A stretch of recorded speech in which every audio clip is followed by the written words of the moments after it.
مکتوب نمبر 47۔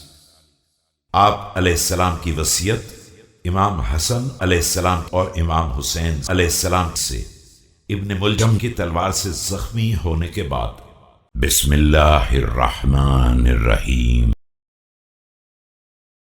أوصيكما بتقوى الله وأن لا تبغي الدنيا وإن بغتكما ولا تأسفا على شيء منها زبي عنكما وقولا بالحق واعملا للأجر وكونا للظالم خصما وللمظلوم عونا۔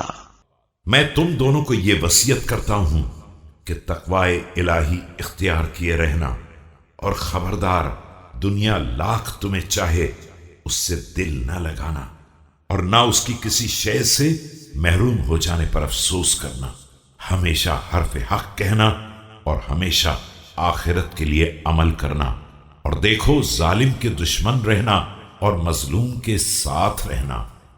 أوصيكما وجميع ولدي وأهلي ومن بلغه كتابي بتقوى الله ونظم أمركم وصلاح ذات بينكم۔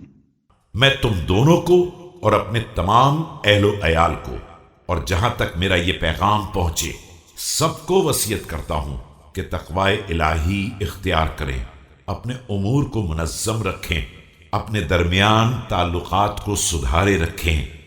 فإني سمعت جدكما صلى الله عليه وآله يقول صلاح ذات البين أفضل من عامة الصلاة والصيام۔